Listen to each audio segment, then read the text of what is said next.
Good morning बच्चों। Good morning. मैं हूं professor Hariram Sinha from university of London. बच्चों, इंडिया का विदेशी मुद्रा भंडार यानी फॉरेन एक्सचेंज रिजर्व अभी तक का सबसे ऊपरी स्तर पर पहुंचा है। 651.5 बिलियन डॉलर यानी $651.5 बिलियन अभी तक का सबसे हाईएस्ट स्तर पर पहुंचा है। यानी जब से देश आजाद हुआ है 1947 से लेकर के आज तक का सबसे हाईएस्ट लेवल है।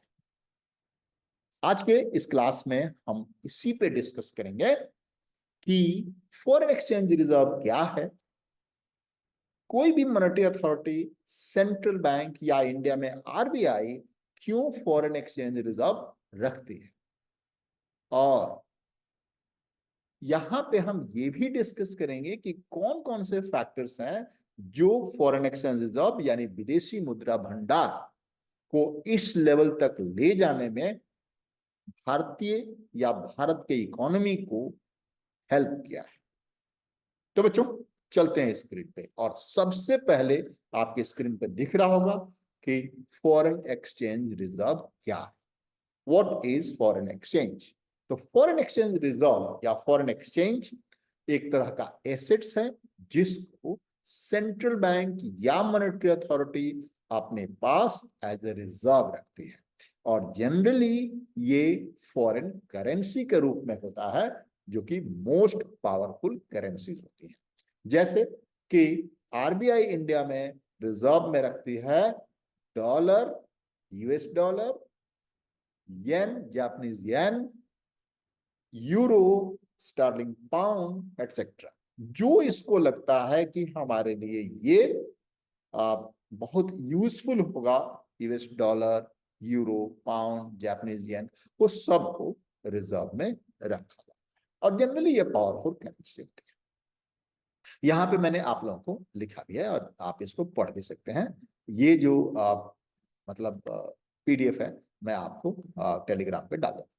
अब चलते हैं बच्चों, देखते हैं कि जो इंडिया या कोई भी सेंट्रल बैंक, इंडिया में आरबीआई क्यों फॉरेन एक्सचेंज रिजर्व रखता है।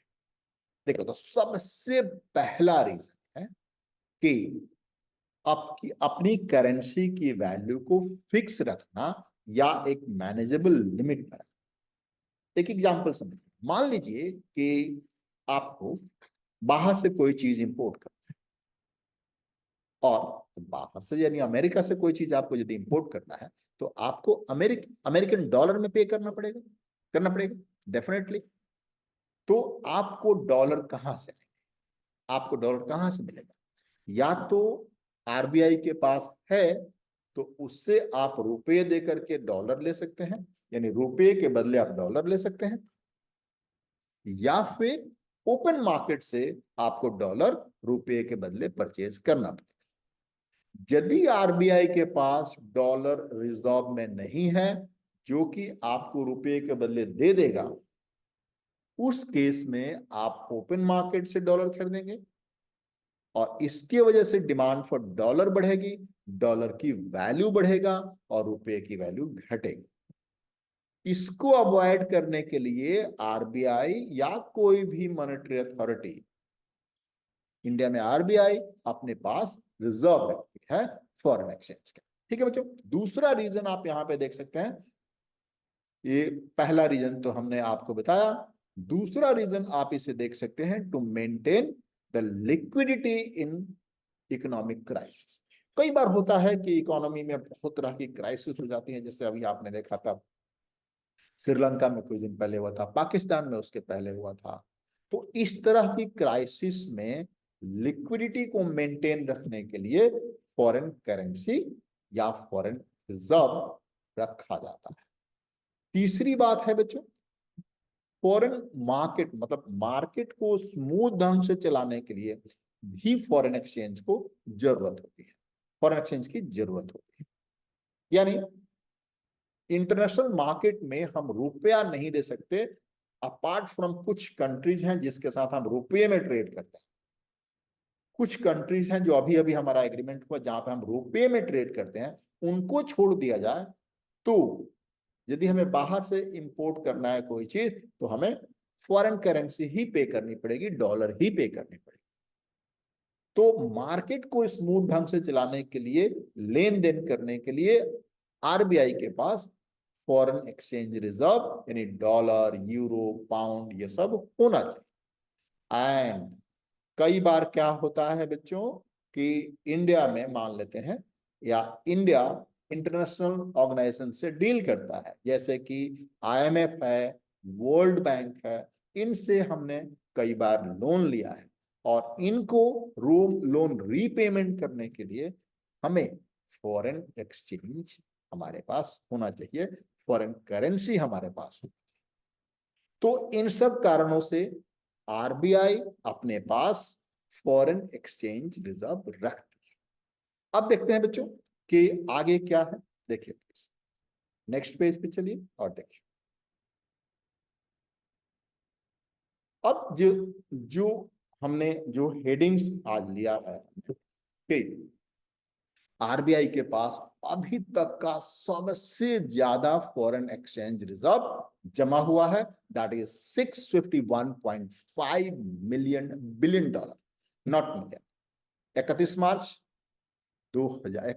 मई 2024 तक, यहां पे हमने लिखा बच्चों 31 मई 2024 तक ये 651.5 बिलियन डॉलर अभी तक का हाईएस्ट है। और इसका मेन रीजन क्या है पता है आप लोगों को कि ट्रेड में इंडिया में पॉजिटिव चेंज हुआ है। इंडिया में जो रेमिटेंसेज आते हैं बाहर, हमारे चाचा ताऊ भाई बंधु जो हमारे काम कर रहे हैं, उनको जो सैलरी मिलती है वो इंडिया में भेजते हैं रेमिटेंसेज में, उसमें काफी वृद्धि हुई है। एंड फॉरेन इन्वेस्टमेंट में भी काफी वृद्धि हुई है इंडिया में। इस पे हम वन बाय वन चर्चा करेंगे।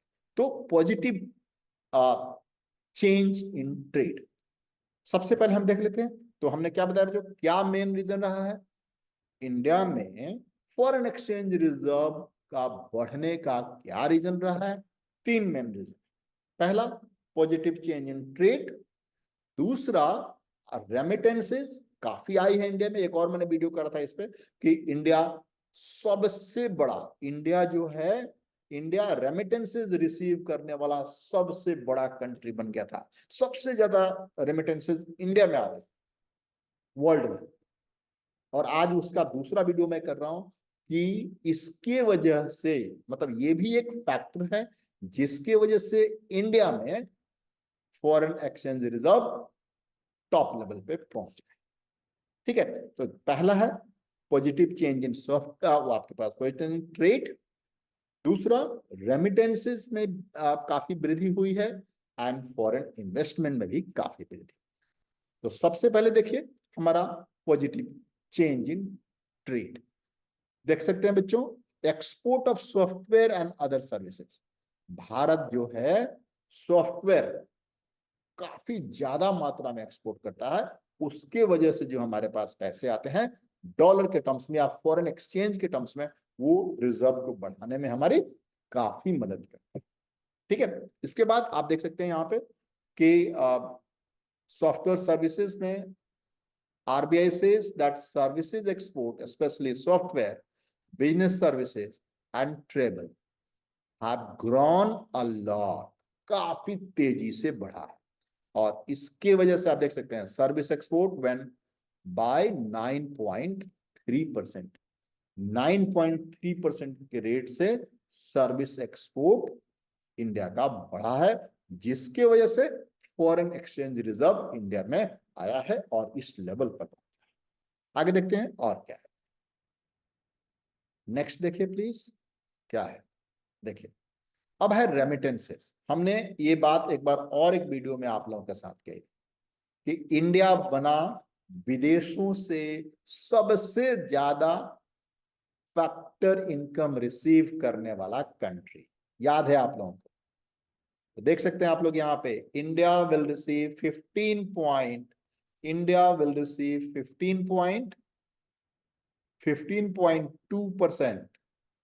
15.2%, ये देखते हैं 15.2% ऑफ ऑल रेमिटेंसेज इन 2024 इन 2024।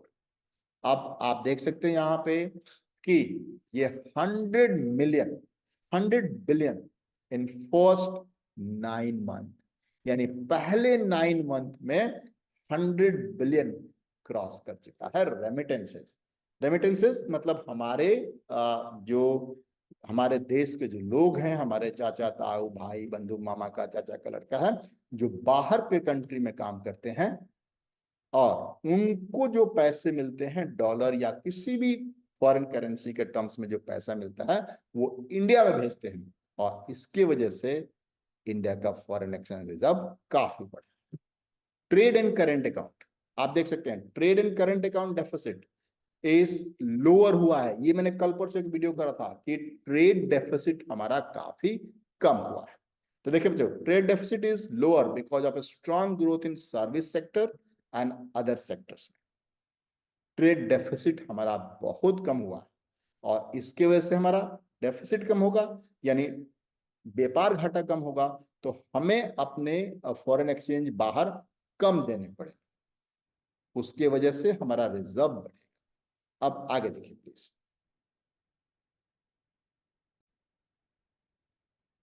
अब जो नेक्स्ट है बच्चों, जिसके वजह से हमारा फॉरेन एक्सचेंज रिजर्व बढ़ा है, वो है foreign portfolio investment and foreign direct investment. Foreign portfolio investment क्या है बच्चों? जब कोई इन्वेस्टर किसी दूसरे कंट्री के कंपनी के शेयर्स में इन्वेस्ट करता है या इस तरीके से इन्वेस्ट करता है जैसे कि उसको उसके मैनेजमेंट में कोई अधिकार ना, तो उसे आप फॉरेन पोर्टफोलियो इन्वेस्टमेंट कहते हैं। तब उससे आप फॉरेन पोर्टफोलियो इन्वेस्टमेंट कहते हैं। तो यहां पे जो इंडिया में हुआ है वो है 14.6 बिलियन इन 2023-24। ठीक है बच्चों, इन 2023-24। इसके बाद आप देख सकते हैं यहां पे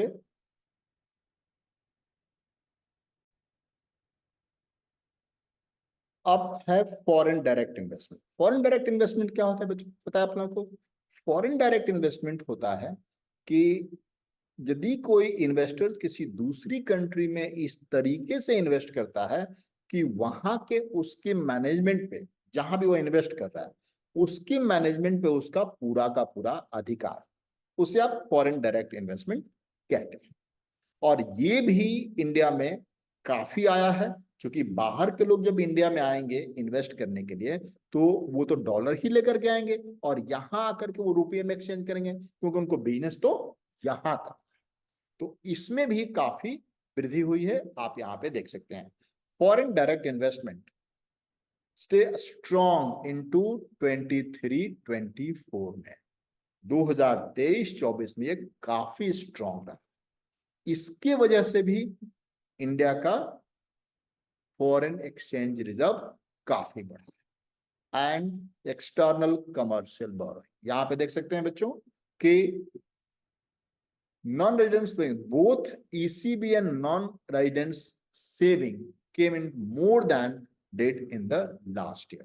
मतलब पिछले पीरियड में जितना हुआ था उससे इस बार काफी ज्यादा है। इसके वजह से भी इंडिया में फॉरेन एक्सचेंज रिजर्व बढ़ा है। तो बच्चों, होप आपको ये लेक्चर, ये वीडियो आपको समझ में आया होगा और आपके नॉलेज को इनहेंस करेगा, बढ़ाएगा। तो बच्चों, थोड़ा सा भी यदि आपके नॉलेज में बढ़ावा हुआ है तो इस वीडियो को लाइक एंड शेयर जरूर करें। थैंक यू बच्चों, थैंक यू।